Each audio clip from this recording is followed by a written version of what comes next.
I preached to our staff this summer, hold your charge. And what I was saying to them is, if the salt loses its saltiness, if the chargers lose their charge, what hope is there for the people? So I just came in tonight asking God that you wouldn't end the year on 4%. Because there's too much in you. There's too much in you for you to be carrying around a dead device. It would be a sin for you to be walking around a dead device. And let's be honest, a lot of the people who really needed to be here tonight aren't. Not because they're bad people, but just because they're drained. And so another meeting on a Thursday night, I can't even make it to my kids' ballet. I can't come out there on a Thursday night. And you came tonight. Those of you at Blakeney came tonight. Some of you drove for 30 minutes and 40 minutes and didn't get to eat and had to, fast a little bit. And did they feed you here before it started? Oh, desserts. Budget cuts.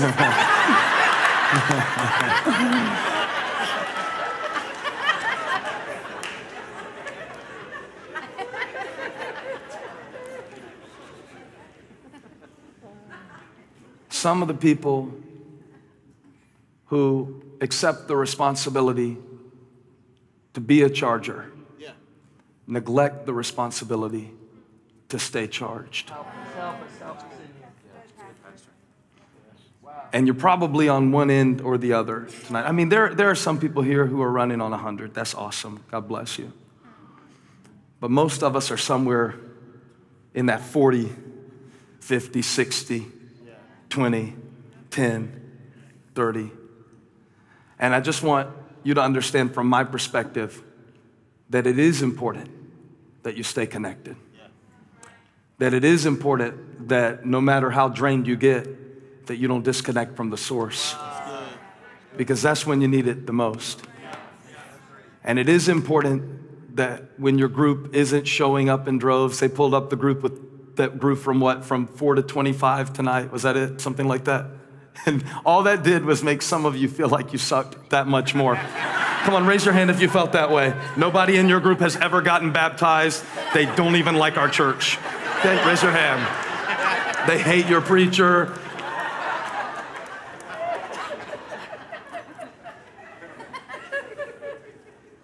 And we come together on nights like this just to be reminded that, whether we're being very successful right now in a way that people can see, or whether success has eluded us up to this point, that connection is success. That the greatest of these is love.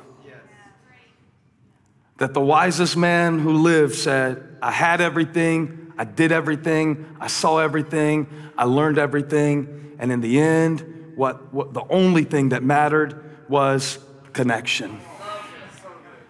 And connection is success. And so just by being engaged in this process and giving it your all, you are successful. You are successful. Just by virtue of the fact that you're showing up like this.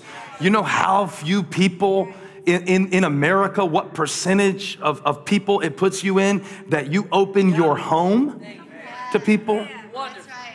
Once every 3 times every month, 4 times every month.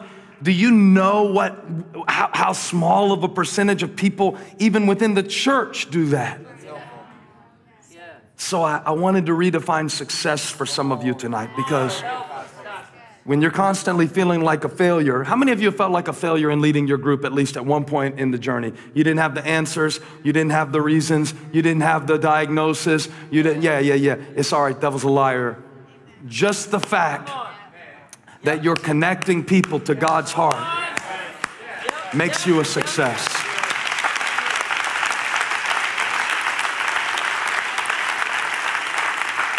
So my word, my challenge, my charge to you is simple. From the back of the room, over here, the people that are on staff that are here tonight, to the people who have just started leading in our church in this capacity in the last month. I'm saying this to everybody. Stay connected. Keep connecting. Stay connected. Keep connecting. That's the way you're going to experience the power in your life that you need. Stay connected and keep connecting.